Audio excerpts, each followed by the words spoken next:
Today it's time for a best of 5 series of top level StarCraft 2. It's time for a Zerg versus Protoss, where in game number 1 we find ourselves caster trivia.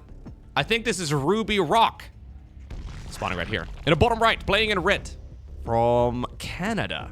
We're looking inside of the main base of Scarlett. Her opponent in the upper left, playing in blue, from South Korea. We're looking at none other than Creator's main Nexus. Now, I of course have been covering these players quite a bit as of late.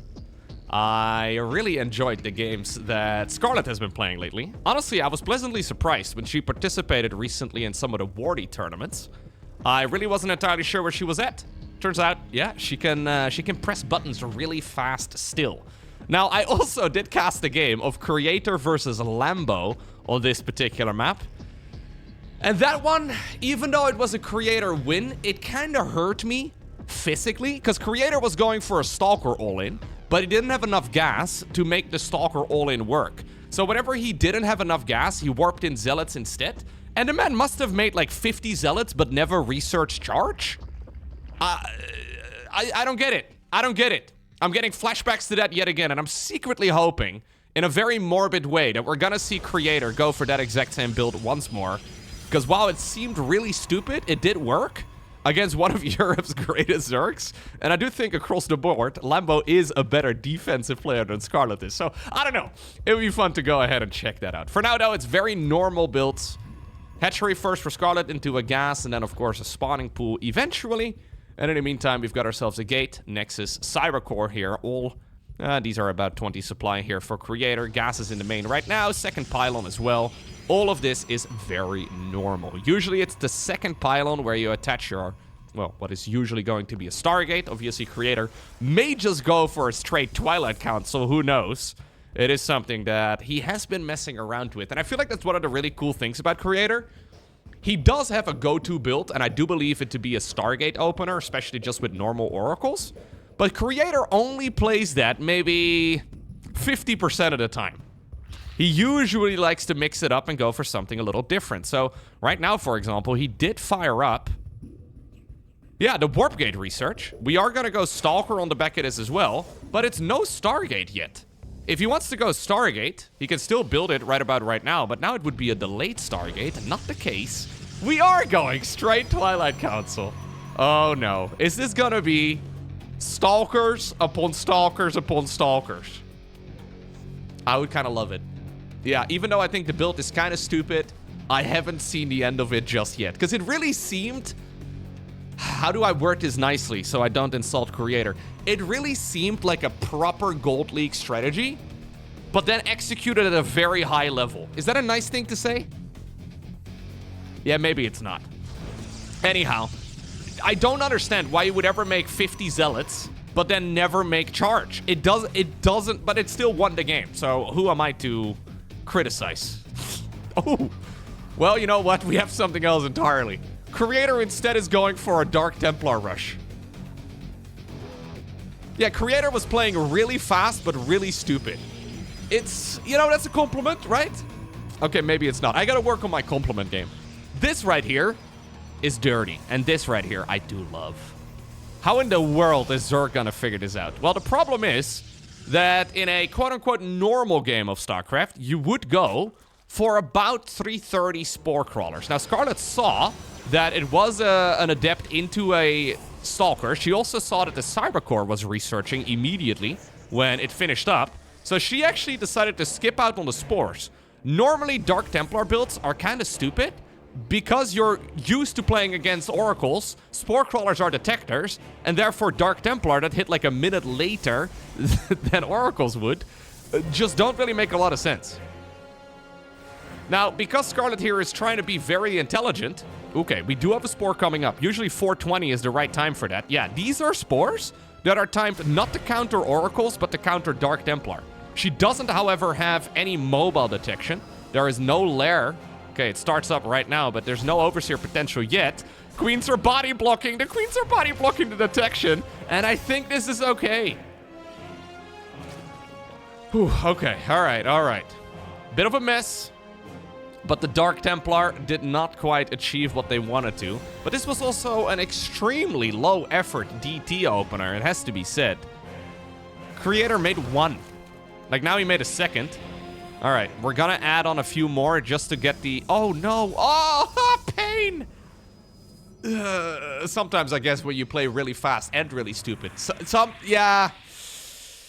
He unsieged the Prism too early and accidentally canceled the warp in. All right. This is not good for Protoss whatsoever. Honestly, the entire early game commitment has achieved nothing. Now the third Nexus is delayed. Zerg has not been halted in any way at all. And while this juggling is nice, it could have been executed significantly faster. Now Scarlett doesn't have a lot of units available at this point. That was a good target firing.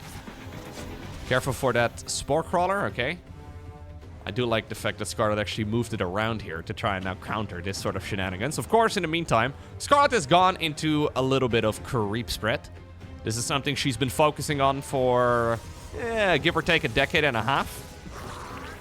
Blink right now on the back it is, together with some Immortals, +1 coming up. It's a weird strategy here from Creator, honestly. My main concern is the timing of this third Nexus, right? So, a lot of this is excusable if you actually have the third Nexus at a reasonable time. Now, this wasn't a super late third Nexus, but it was still like a good 45 seconds or so later than the quote-unquote normal timing of it. So, you end up in a spot where you have economically not slowed down the Zerg, while economically slowing yourself down. And obviously in a matchup like this, maybe against Terran, you can kind of get away with it, but against Zerg? Really? Hallucinated Void Ray. Sure, man. Yeah, sure. No, let him cook, I think is what we say, right? There is brilliance here. But as we have discussed many times before, brilliance in StarCraft 2 is a bit of a bell curve. Sometimes you look like the smartest player in the world, and sometimes you look a little bit... Look, I gotta work on my compliment game, okay? Apparently my compliments today are extremely Dutch. Sometimes you look like a bit of a clown. There you go. Everybody loves clowns, right? Clowns are not controversial. At all. Robo Bay on the back it is. Do we have... What are we gonna go for? Colossi? I don't know if I like it. So what I'm a little bit afraid for right here for Creator is that Scarlett is just gonna hit across the map with an insane amount of roaches after defending whatever attack Creator has got coming. There's really no good reason here to make a Colossus. I mean, they're not really a bad choice, per se, but they're a big investment. And while, yeah, we end up with a good army composition, I don't know if there's going to be enough stuff. Like, you can already see that in the supply count right now. Scarlett has got 69 drones, which I think is personally pretty nice. And her supply is booming. She's been holding down the unit production for a while. We have the centrifugal hooks finishing up. I don't know if attacking into this Protoss base is the smartest choice, but honestly, I don't really blame her for trying. There we go. I mean, this is something that Colossi are really good at, but this is the result of Protoss achieving basically nothing in the early game, slowing down their own economy, and then Zerg getting to macro uncontested. Scarlett is ready to put it all on the line with one big attack, and here we go. The roly-polies are moving through. The corrosive balls are going to be flying around here, I'm sure, as soon as she decides to rain them. For now, though, this is massively problematic for Creator, who pays the price for being a bit of a clown in the early game. It's a compliment, guys. Look it up. Okay, game number 2. We find ourselves on the map Old Republic. I think it's time for me to only say nice things. I'm not gonna say anything bad. I will never, okay, I am not gonna criticize Creator this entire game long. I'll try at the very least. Look at that chrono boost, wow. This is, by the way, how some people want me to cast games. I always crack up a little bit when I go through the YouTube comments, where somebody is like, 4 minutes and 36 seconds is when the cast begins. I'm pretty sure that people that get upset at me yapping in the early game are like, whoa, and he goes for a stalker. He starts researching the warp gate upgrade. We have a Twilight Council going up inside of the main base. He chrono boosts the probes. I'm pretty sure That's the level of commentary. Okay, no, nice things, Loco. Nice things. Robo facility on the back of this. Twilight Council? Yeah, maybe I need to get Subway servers on the right side of my screen, you know, to keep the, Loco is popping off today. Going we do a back-to-back Dark... Okay, you know what, Creator? You are an absolute gamer. Creator's doing a back-to-back Dark Templar cheese after it didn't work whatsoever in the first game. You know, I absolutely love that. It's kind of stupid, but it's also amazing at the same time. Scarlett is doing the exact same thing. Now, there may have been a slightly different timing here on the Cybercore upgrade, but I don't think so. There's no way it's gonna work now, right? Now, there may be some small adjustments across the board, right? So we did have additional gateways in the previous game, and I wonder if one of the problems that Creator ran into, because keep in mind, he only made one Dark Templar when he finally finished the upgrade. I don't think multiples really would have changed much, but maybe he made a bit of a miscalculation, maybe a pylon was late. But I highly doubt that was the execution he was hoping for. Prism is out, though, and is gonna make a beeline straight to the other side of the map. Scarlett is gonna likely see this, yes? Like, would you expect your opponent to go for the same build twice in a row when it didn't work whatsoever in the first game? There's the 420 Spore Crawler, but this one was a little bit later. Where are we gonna send it? Oh, we're gonna warp in Dark Templar right here. Well, let's see. Can we body block it yet again? Because if that Spore doesn't finish... Oh, she's actually... She's not even gonna try and body block it with the Queens now. Oh. Was this good? Positive things, Loco. Look at this. 5-minute third Nexus. 450. It's only a minute delayed rather than a minute and 10 seconds. So that killed 1 Queen and 8 Lynx. Yeah, I'm trying real hard here, but I can't really find much of a positive thing about this. Scarlett is going to be cruising yet again. Although this little follow-up is nice. Oh, we do got a few charge slots here, actually, on the back of this. I mean, charge is coming eventually. Oh, target. Okay, gets a nice little clump. A random group of zealots is actually kind of sick. In the meantime, the adepts have died on the other side of the map. We're warping in right in the middle of nowhere? Oh no, the Dark Templar got cancelled yet again, but I think it was a forced cancel this time around because of the Spore Crawler repositioning. This is a nutty attack, though, from Creator. I can't believe how much value he's actually gained from these units. It kind of felt like the attack wasn't successful whatsoever. We now have Dark Templar being used as well as a defensive tool. Hold up right now. This is actually really strong follow-ups here from Creator. He didn't lose much. Killed 2,000... well, minerals worth here on the side of the Zerg. Now we're gonna start sniping a bunch of the misrallied Overlords. The one in the back of the natural may live, but I think the ones out front are not so lucky. Okay. Scarlett is gonna go for a Spire. Not too shabby. The Nexus finished up in the meantime on the other side of the map. We didn't get any gases going here because I don't think Creator needs it. Creator instead is going to go for what looks like an immortal zealot follow-up. Main problem, of course, here for Protoss is that there will not be a lot of anti-air available. Mutas are not great against units, especially Archons just kind of destroy Mutalisks, but there won't really be a ton of dedicated anti-air here for Creator.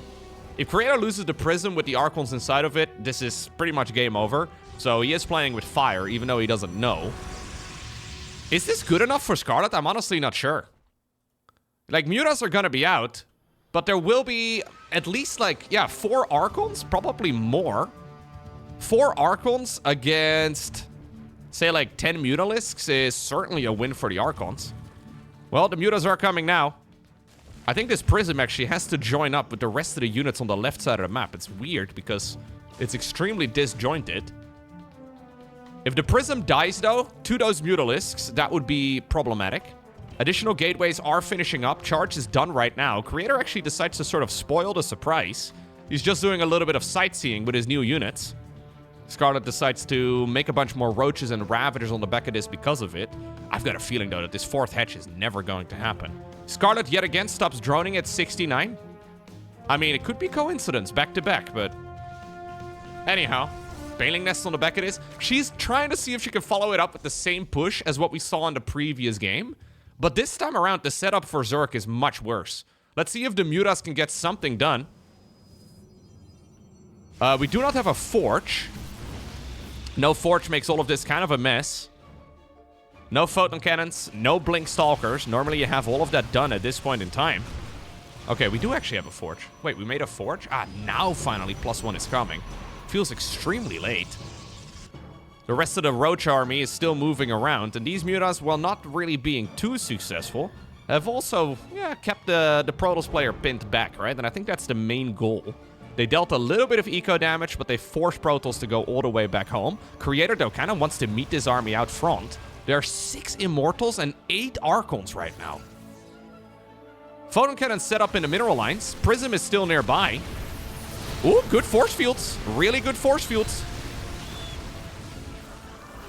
Look at this Protoss army. There's no way the Zerg Ball is going to be able to beat this in a straight-up engagement. The Prism as bodyguards. I don't think there's enough Mutalisks to take down a... Yeah, there's definitely not. To take down a Photon Cannon or 2. If a few Stalkers get warped in, it does become a disaster. Still, though, this is a 50 supply advantage here for Scarlett. Does she have enough to actually stop the swarm of Protoss? I thought she was playing the swarm, but not quite the case. Looks like the Mutas have decided not to engage the natural, but instead tried to backstab this army. Second Prism, a backup Prism coming up. Scarlett at this point, though, maxed out. Her army is not going to get any better than this. Whereas Creator still has about 50 supply to grow. About 40 supply now. We have 82 workers for Scarlett, but this army kind of... Yeah, it doesn't seem like it's good enough here for the Zerg, right? Much better unit composition across the board here for Creator, who shows us, I think here, what the original goal was in the previous game. Because this has honestly not been too difficult for him, right? I kind of feel like he's destroying Scarlett in this particular match, despite the fact that it looked 90% similar to the game number 1 that we just watched. Scarlett is just trying to, remax again on the same units, but the Immortals are just so powerful. 6 Immortals against this type of unit comp. Looks like the Mutas are just YOLOing in, trying to go after the probes wherever they can hit them, and this is dealing a good bit of damage. It's also now forcing Creator to move up towards the high ground. We do see a bunch of force fields going down. Immortals trying their best to, just plow through all of the roaches. I mean, the Mutas are still annoying, right? A lot of probes have died, and Creator is almost all in with this. We have a Dark Templar in the mix too, trying its absolute best. But this is the type of Zerg army that just really doesn't beat a near maxed out ground toss. I really love how many Dark Templar there have been in general in these games. It's really fun to see them being used as like a core unit. An early game unit, but then also an actual army unit, which is not historically how we've seen Dark Templar being used. Ooh, Roach Warren dice. Without the Roach Warren, what do you do? Now, Creator doesn't know about the base at the 6 o'clock position. But does it really matter? GG gets called. Creator, an absolute beast. I can't believe I was criticizing the absolute perfection of build orders that we have seen so far. You know what we should do here in game number 3 is go for the same strategy. Ah, we don't. Go for the same strategy again. We go for a Stargate. Okay, maybe it's Stargate into Dark Templar. That could be. That could be. Now, I did once more fast forward to the 2-minute mark. We are on the map of Winter Madness. This is the duality of me, okay? Like, I criticize players when they play the same strategy over and over and over again, but then I also criticize players when they mix it up. Yeah, I don't know, man. I'm hard to please. That's, yeah. Don't do the same strategy every time, but also don't mix it up too much, because it's confusing.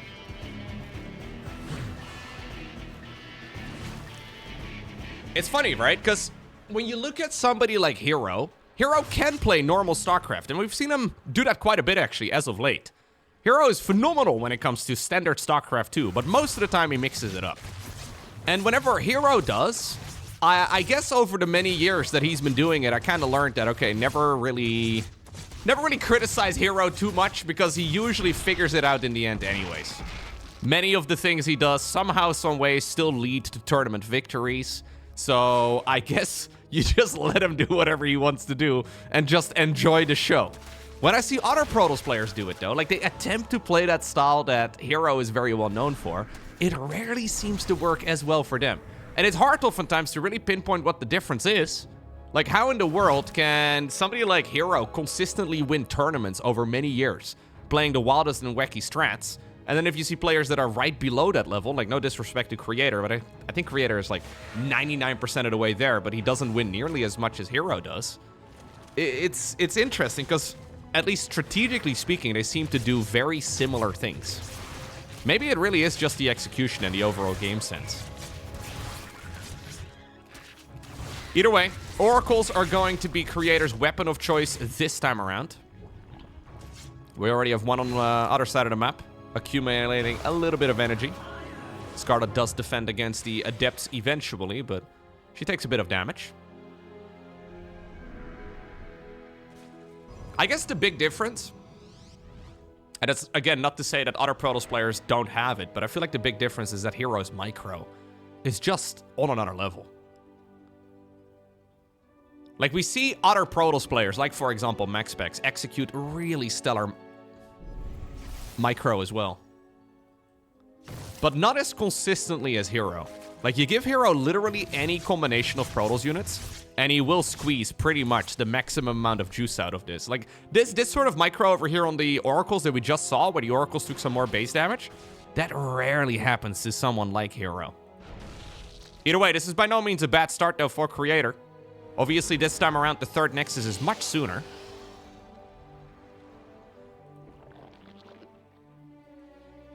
Maybe it's also just many years of practice, right, for Hero, where he's been doing it so long. He's been doing it for so many years that you can quite literally give him any unit composition. A bunch of Zealots, a Disruptor in the mix, a War Prism, 2 Archons, and an Immortal, and 1 Carrier somehow, and he will target all the right things and hit all the correct targets. It's not so easily done.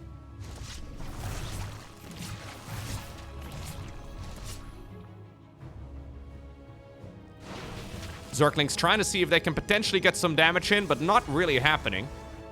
What we have instead for Creator this time around is the most ordinary way for Protoss to play against Zerg. Blind Shield Battery and Photon Cannon, just on the off chance that this could be Mutas yet again. Now, this is not a very quick lair by Scarlett, so maybe she will go Mutas. But I've got a feeling this is Hydras instead. I feel like Hydras just make a little bit more sense in this type of setup. Maybe not, though. Yeah, it is Hydras.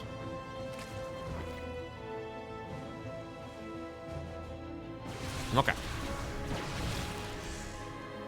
And here we go. Stalkers. Into more Stalkers.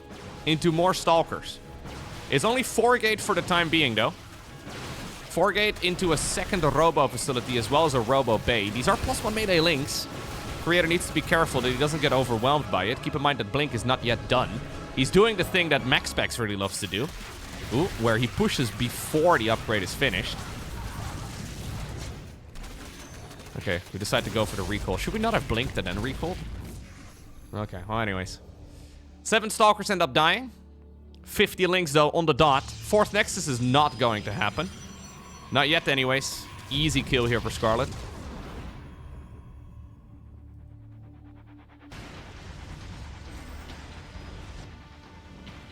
Okay. Now, Colossi here will be really good. Because both Hydras as well as Zerglings take bonus damage from the Colossi. And I think charge slots would also be a phenomenal choice. It's expensive, though. So I kind of get that Creator is not rushing it up. Ooh. Is this even allowed? Wait a second. We go for 1 Disruptor and 1 Colossus? That's like having a starport with a reactor on it and building one Viking and then one medevac. Like, technically you can. But I don't know if it's allowed. I'm also not entirely sure why we make the Disruptor, to be honest. But I think right now, Creator will see that indeed it is going to be Hydras. Now, this is a really nice catch. Considering it's Hydralisks now, yeah, I think the next unit coming out of this will be indeed a Colossus. Creator may be wondering, okay, is this going to be Roaches or is it going to be Lynx together with Hydras, right? Like, what is the follow-up going to be? And now, upon getting confirmation... Oh, jeez. Maybe the Colossus is just showing off its gigantic ball. It could be. Alright, that's very weird. I don't know what's going on, man. Fucking Lance Armstrong marching through the middle of the map right here. Alright, anyways. Charge is gonna be available. Oh, geez, the Hydras! Okay, the Hydras do not take the damage. Very strange. Alright, new Colossi are out, though. And Colossi are gonna hit like a truck.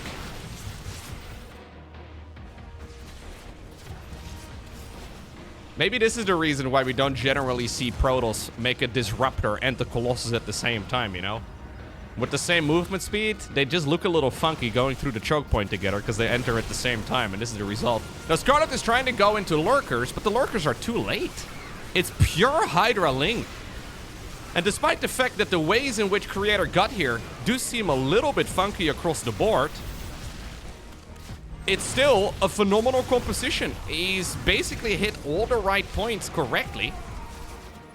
We're marching deep onto creep. No observer available, but at this point, Creator, absolute giga chat that he is, doesn't need it.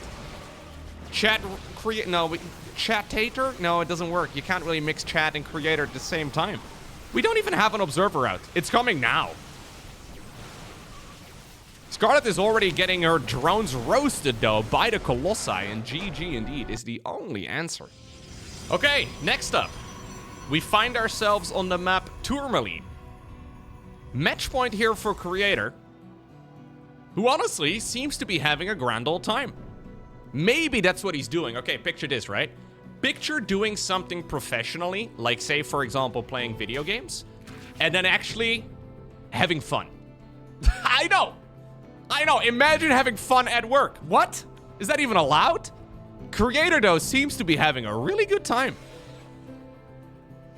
I'm sure he's taking this seriously.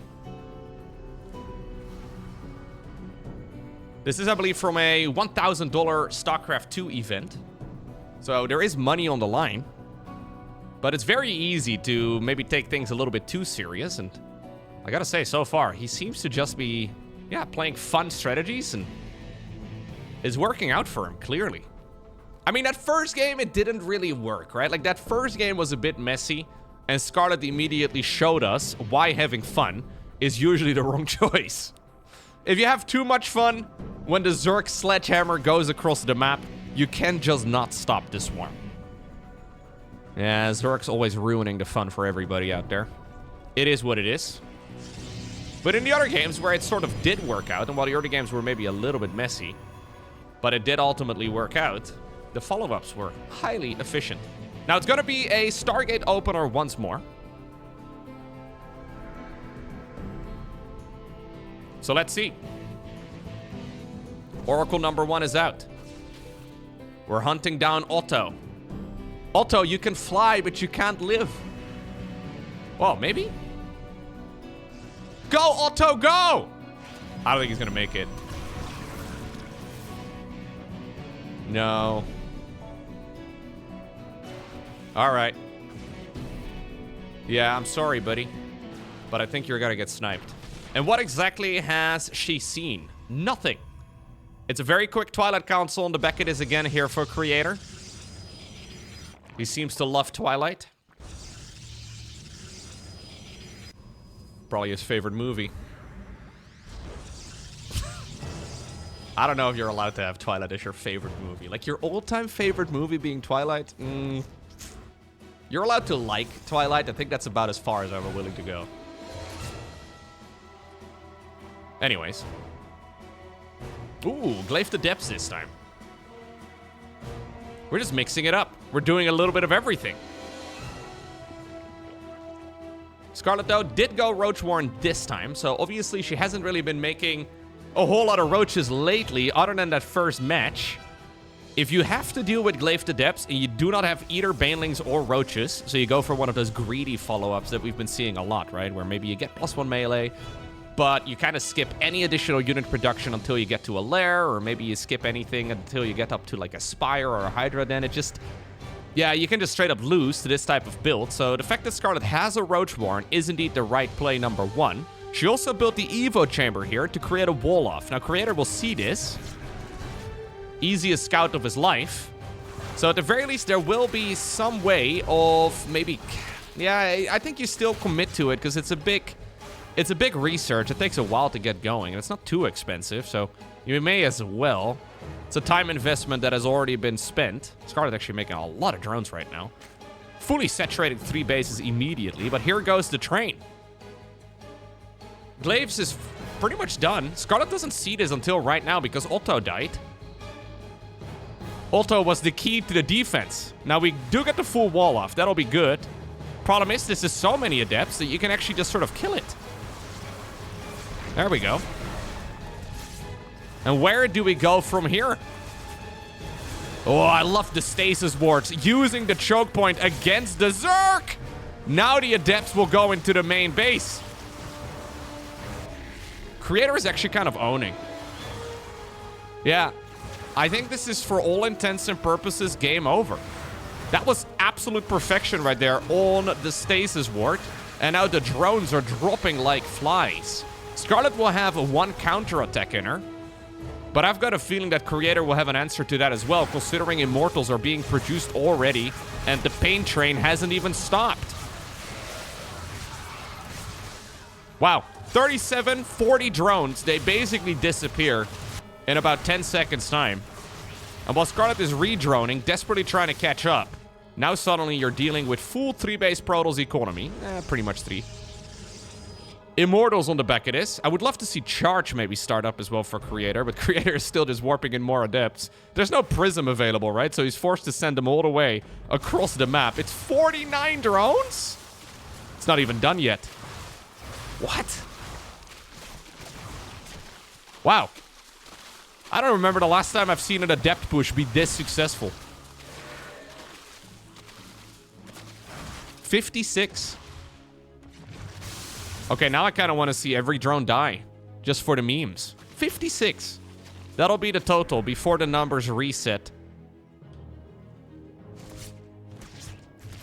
Yeah, and I've got a feeling that this group of roaches that's going in for the counterattack, I've got a feeling it's not going to do much. Now, just to make 100% sure that Creator is going to be safe, he goes for a Void Ray.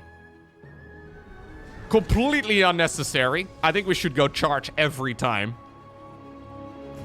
We, by the way, have more adepts, too. We warped them in and sent them from the 3rd all the way across the map. Oh, the wall-off doesn't happen. Oh, pain. Close your eyes, Scarlett fans, because this game, I don't think it's gonna... Like, Creator is having a blast. Creator is loving this. This is the exact game you want to be playing as Protoss. Oh, he even goes for the recall. He gets the adepts out. Absolute beast. 4th Nexus on the back of this. Now we go Charge. Okay. I'm honestly a little bit surprised we don't have Charge already. I think you can very easy follow this up with an all-in. Creator seems to be a little bit allergic to Charge lately. Anyways, we're going into a second Templar Archive, or sorry, a second Robo facility, a Templar Archives, a 4th Nexus, +1, Charge. This is basically Creator now saying, okay, let's play a macro game. It's like chopping your opponent's thumb off and then inviting him into an arm wrestling match. Why?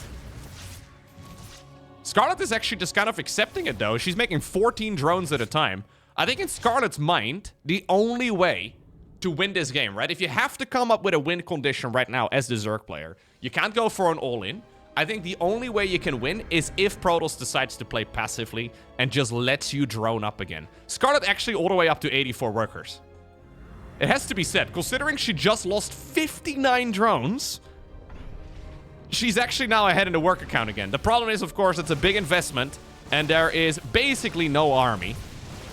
Creator is getting all of the tech, all of the upgrades, and all of the economy, while also building up all of the army, so ultimately there's just no way for Scarlett out of the situation. And you know what? I criticize Creator. I mean, I complimented him too, in the most beautiful way possible. I criticize Creator's strategy in game number 1. But I think these games have turned out to be highly entertaining. GG.